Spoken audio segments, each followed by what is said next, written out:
all these so-called independent medias are really government-funded rags to try to put the government propaganda forth. And why does the government want to slander me? Why does the government want to arrest me? Why does the government try to silence me every chance they get? Simple. I speak the truth.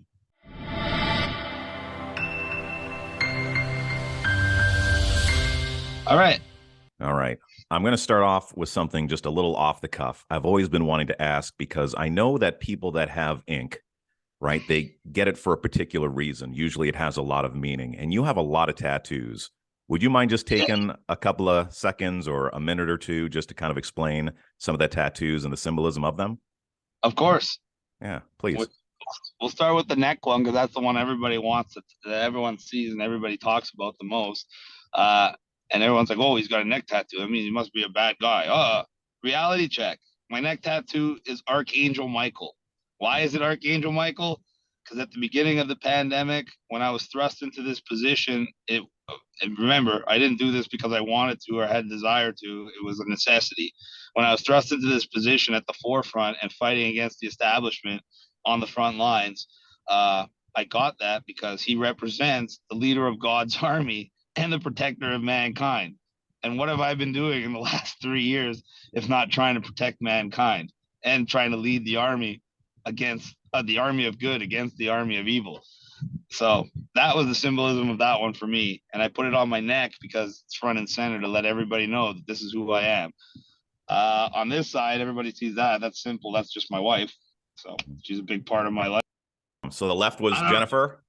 Yes, and then on this side, it's hard to make out. This was my newest one, and it's actually a knight, and he's thrusting his sword into the mouth of a creature, killing it, and it represents the creature's Leviathan, and the knight's supposed to represent good versus evil, and good slaying evil, and it represented me coming here and taking on the establishment in my run for mayor.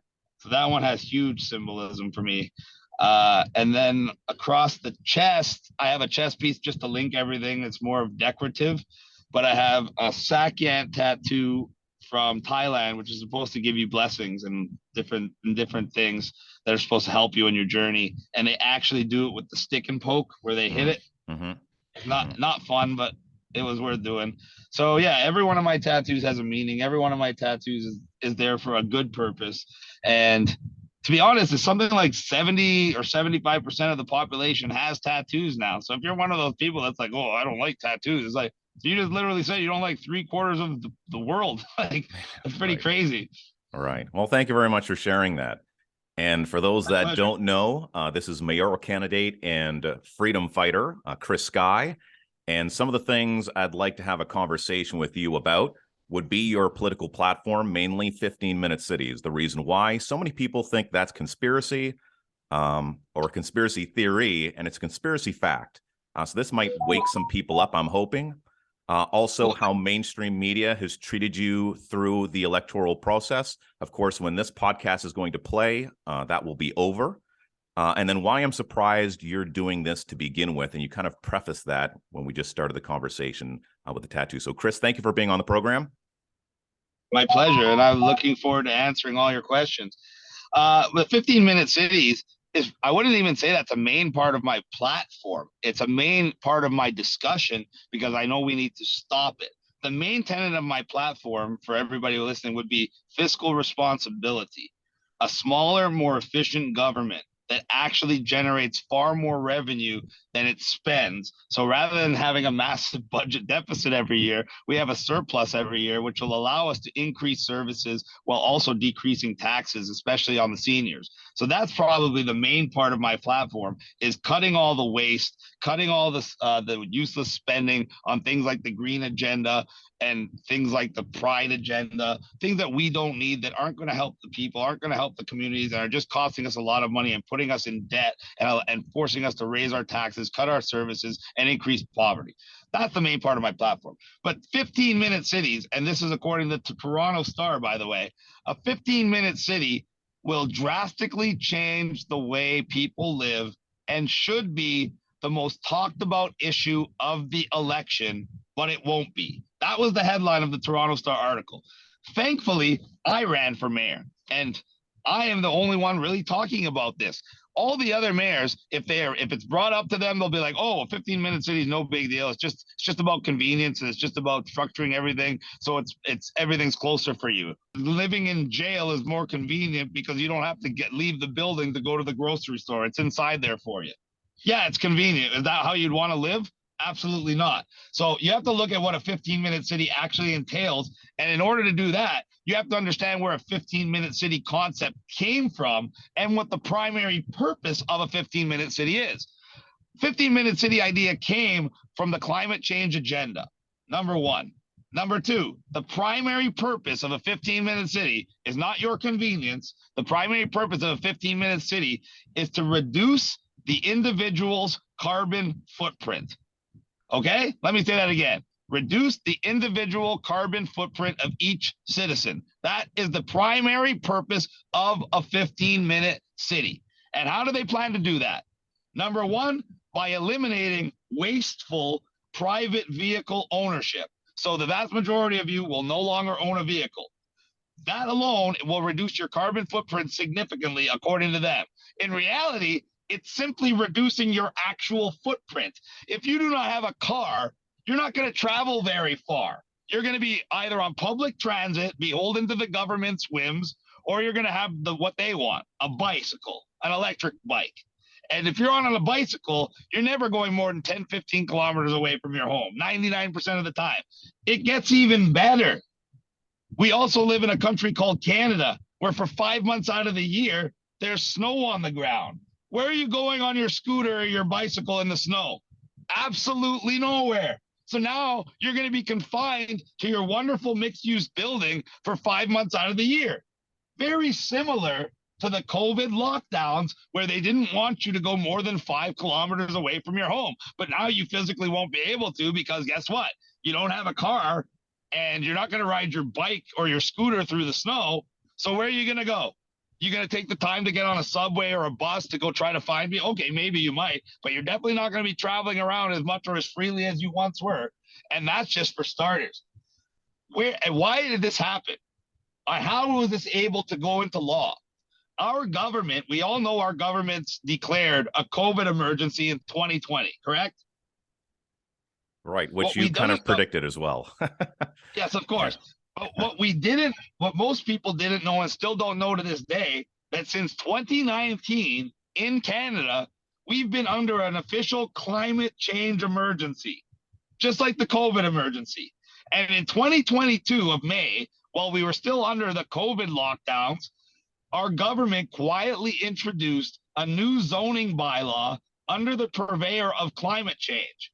And the very large number one distinction in this new zoning bylaw, and this is from me, a man with 20 plus years in award-winning planning, development, design, and building, working with every relevant municipality in the Toronto elections and beyond, and every department within that government, from zoning, development, building, parks, environment, traffic, engineering, etc.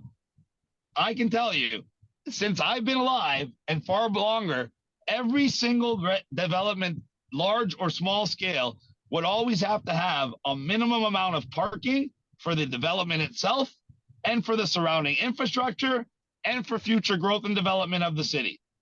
Under the 2022 law, they came and they flipped the script. Now, every new development has a maximum amount of vehicle parking, which is not even sufficient for the building, let alone for the surrounding infrastructure, let alone for any future growth and development. So they are setting the stage to intentionally leave you no choice but to have no other option but to live in their mixed-use buildings and have no cars. And people will say, oh, well, how are they going to force you to give up your car, you crazy conspiracy theorist? It's very simple. I just explained it. Whenever they build a new building now, for instance, I posted a couple of them. I'll post you a building. It'll have 500 residences. It'll have 100 retail spaces and 50 commercial spaces. Yet it'll only have 100 parking spaces for cars and 500 parking spaces for bikes. Right. And every single new development has these same stipulations. And there's not one or two of these going around. There's dozens and hundreds of these going around. Right. So now, Chris, Sorry. Yes. Now, this has already been implemented in some parts of the UK. They've already gone through some trial runs. I believe they were trying to do it in Hamilton as well, or that pilot project has started. And in some parts of the world, they already do have lotteries for people to even get vehicles. So how close are we to that type of scenario? Like, what is the timeline on something like this? I know it's happening now, but just like with COVID, I can't believe we went from 2 weeks to flatten the curve to I couldn't go out there and generate income for my family, right? If you were to tell me at the beginning like this would last for 3 years and we would have vaccine passports, I wouldn't have believed you. And again, you foresaw that, which is something else I want to talk about. I want to get back to that. So how far away is this timeline from this actually being our reality? Well, it's already our reality. Now, the only question is how much smaller the prison is going to get. So already all over Canada, Toronto to Edmonton, they're implementing these 15-minute city style projects. However, in places like Oxford, England, they are far, far more advanced into this agenda. And for everybody listening, the Oxford example is exactly what we are being modeled after. So we are going to just like we copied England with all the pandemic restrictions, we're going to be copying England with all these World Economic Forum conditions. So Oxford, England was the first pilot city to do this. And they have now their full-blown 15-minute city infrastructure in effect. And I was there September 2022, because I was invited to speak in England. I was actually headlining the worldwide rally, the largest worldwide rally in the world in England. And they put me over and above David Icke, which was friggin' amazing for me because he's been a hero of mine. But I ended up visiting Oxford to see for myself what all the fuss was about. And you know what I saw?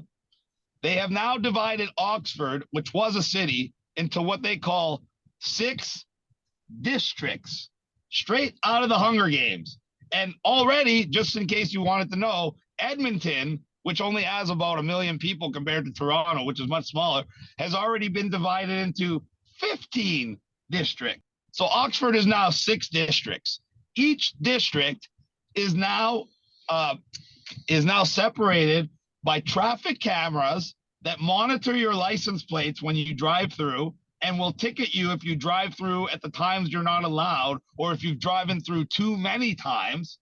And it also has physical barricades and bollards preventing vehicle traffic from going through, to the point where people are actually breaking the bollards, filling them with concrete, and trying to get their cities back.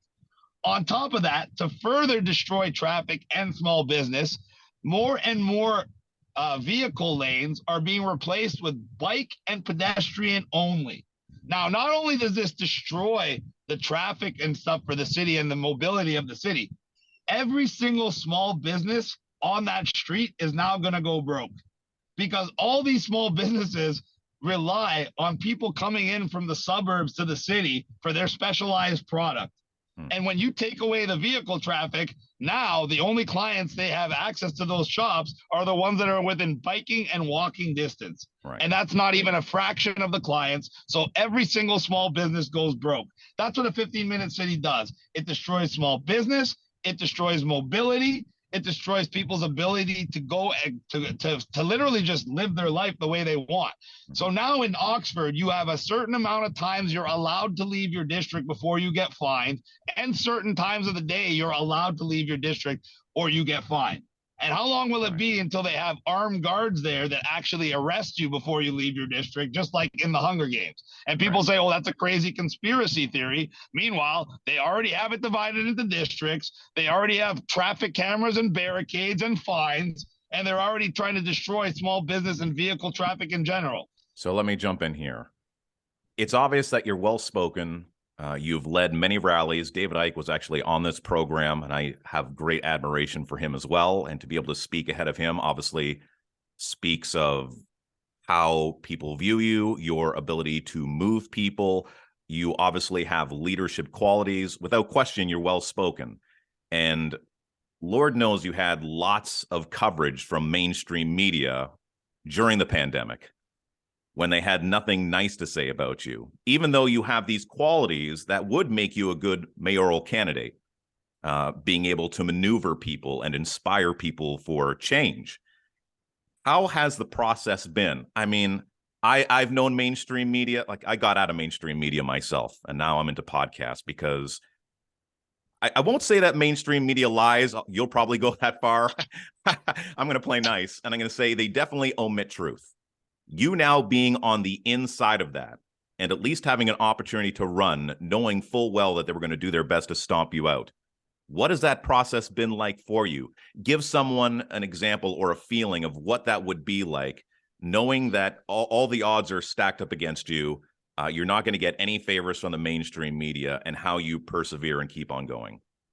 Well, I just want to touch on one other thing too before I get right into that, because it's going to tie in.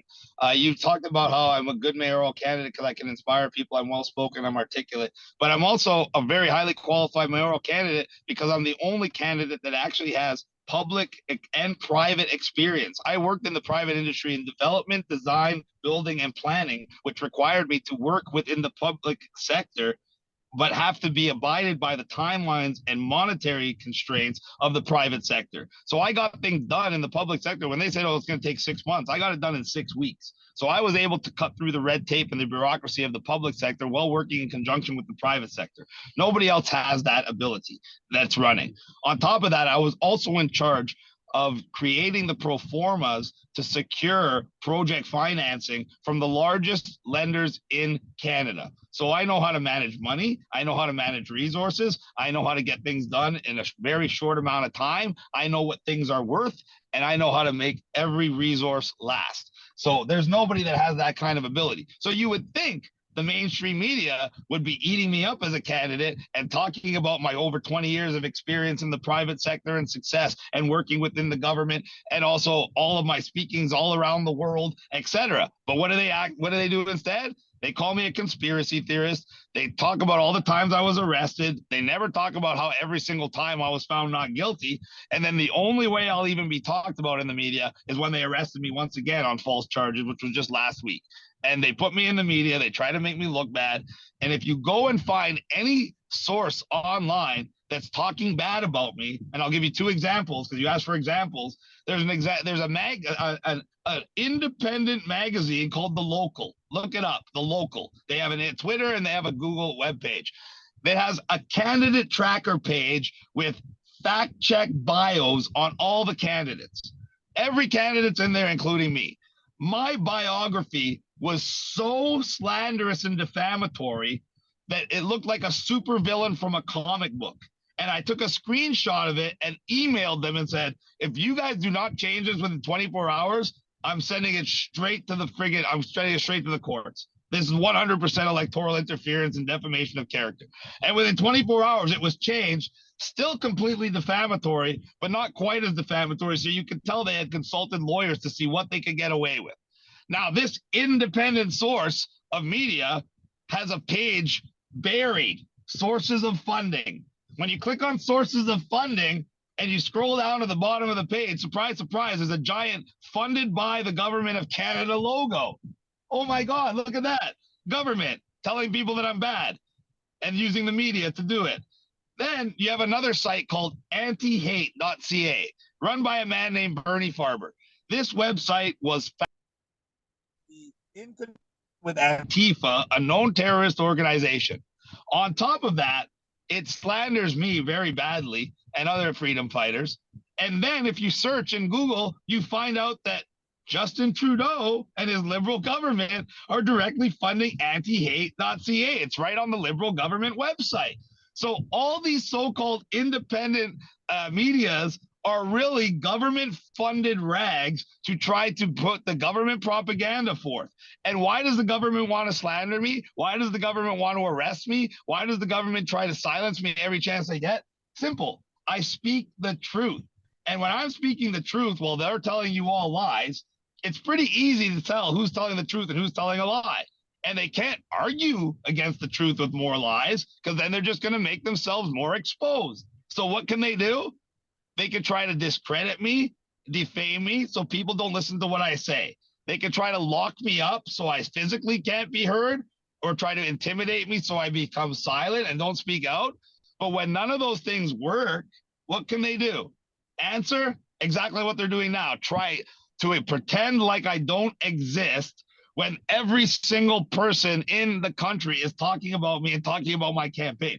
I couldn't even do a podcast in the parking lot of the gym this morning because everybody that was walking by the car noticed me, came over, and had to roll down the window and be like, sorry guys, I'm on a live. That's the kind of attention we get. We can go anywhere in Canada, even around the world, and people recognize us. And people recognize us, and they thank us for what we were doing, and they believe in what we were doing. We are going to get so much support tomorrow. It's going to be ridiculous.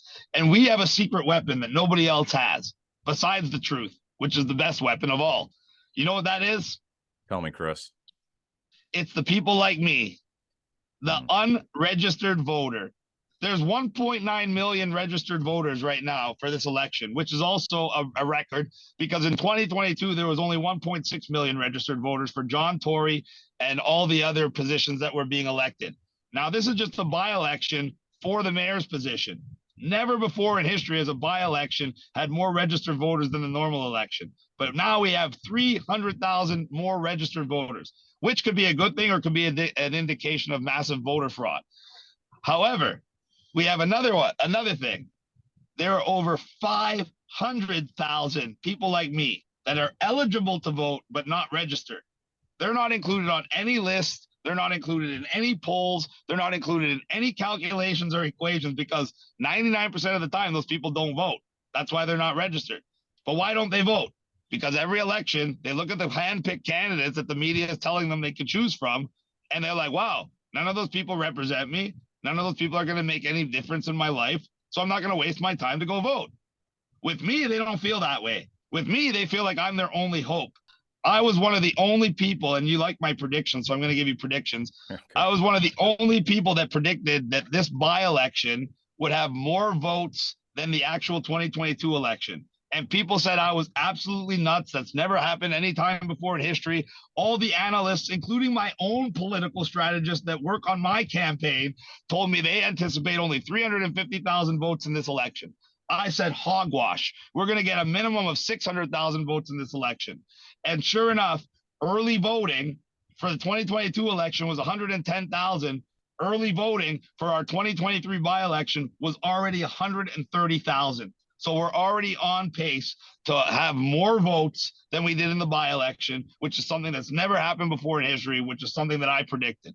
So when I can predict things that go against the grain that happen 99.9% of the time, people should really be paying attention. I agree. And I would have never predicted that you use the word hogwash, to be quite honest. So what is it that gives you this uncanny ability, do you think, to forecast these events? Like, you're just an intuitive person. You just see things lining up. You've been paying attention to politics for quite some time.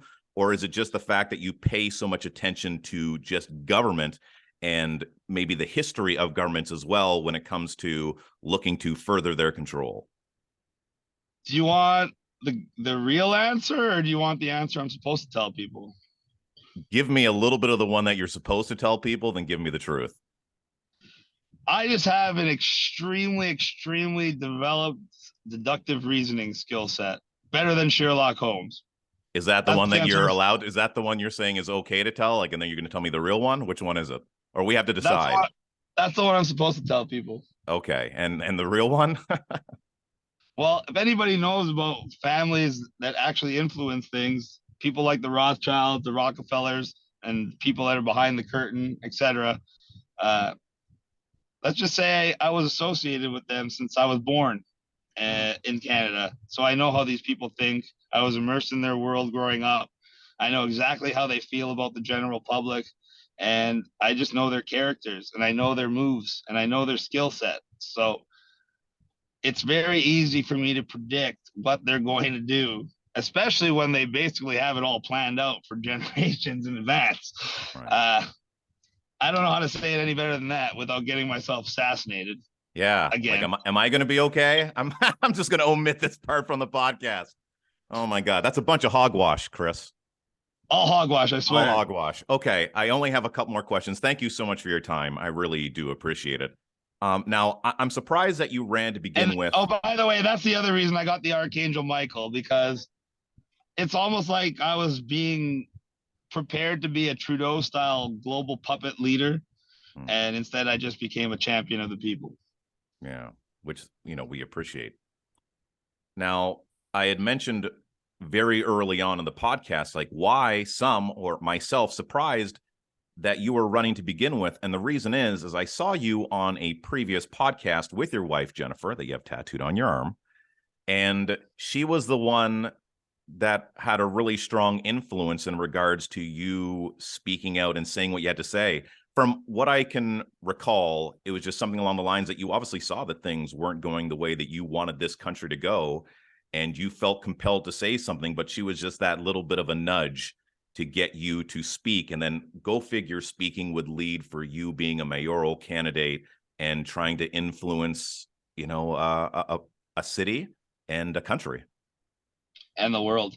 But yeah, I was always speaking out against the government, but I was doing it kind of in a satirical way, from not really behind the scenes, but not at the forefront. You know what I mean? Mm-hmm. And then when all the COVID stuff happened and I was kind of thrust into that position, it felt like a responsibility. And it felt like she basically even she made me feel that way, that if I didn't help the people, that everything that happened would be my fault. And obviously that's not directly true, but at the same time, now that we see what I was capable of, it probably was true. So she did give me the spark that made me I wanted to do it, but I didn't want to risk my life. I didn't want to risk my family. I didn't want to risk everything that I knew I'd be risking, just like everybody else that's compelled to speak out, but doesn't, because they already know that there's going to be an inherent cost to it. But when I had weighed everything and when I had the support of my wife, it made it a lot easier for me to make the decision that I would dedicate myself to helping humanity, preventing this from happening. And the primary reason is they're coming for the kids. We know this. And we need to protect the children at all costs. And if you're in a position of power, whether political, economic, or just speaking power, and you don't use that power to help people, well, there's people out there using their power to hurt people. Well, we know the old saying, all evil takes to succeed is for good men to do nothing. And we saw in the pandemic, millions of supposed good men literally do nothing but everything they were told to do by the corrupt government. And if we didn't have a few strong people to stand up and say what was really going on and inspire people to just say no to the tyranny, where would we be right now? You think we'd be free? You think we'd be talking about this, or you think we'd still be under lockdown? You think the trucker convoy would have ever happened? You think we'd be traveling around the world? No, we'd still be under some form of lockdown. They'd still be finding reasons to impose the vaccine passport. And the vast majority of men would still be making excuses for their cowardice. Well, Chris, I don't think we could sum up the podcast any better than that. Well, I think we can. Oh, go for it. It's the floor is yours.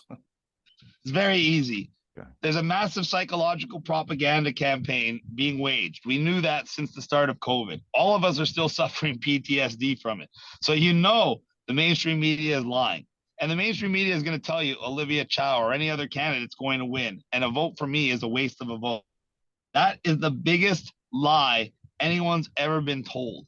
And no other candidate in our history has been able to unite the vast amount of people that I have, especially when we consider the youth. The youth have never been more aware and never been more engaged and never been more interested in an election. And when we can combine the youth with the seniors, with all the different ethnicities and religions that are against this anti-child agenda, we can win a historic, record-breaking, landslide victory that will set the stage for future victories in elections for decades. We can create a political dynasty for the people of Canada that can last an entire generation and replace all the stolen wealth and opportunities that we've lost over the last 3 to 4 decades. That is my pledge to you, the people that I am willing to serve. Young, old, everybody. When you vote number 82, Chris Sakocha tomorrow for mayor, your lives and your communities are going to get a fundamental and tangible positive change immediately and for many years to come. Thank you. And Chris, no matter what the result, would there be another run for you? Oh, I'm going to be, I have a feeling that this is my calling. I'm not even looking towards any other thing because I'm 99.99999% sure we're going to win it, and we're going to win it big tomorrow. And I'm already focusing on my transition, and I'm already focusing on dealing with high technology firms to start applying their new technologies to our budgets and to our programs to further enhance our city and further enhance the revenue and further enhance the quality of life of our citizens. I'm not going to skip a beat. It's going to just be seamless transition, and people are going to see the benefits right away. I know I got the people on my side. I know we're going to win tomorrow. And I know that Toronto is going to be on its way to being the best city in the world. 82, Chris Sakocha tomorrow. Thanks, guys. All right. And we'll see if the prophecy comes true like it usually does with Chris Sky, Toronto mayoral candidate, freedom fighter. Thank you for everything that you do. And until next time, guys, you take care, be well, and love simply because you can.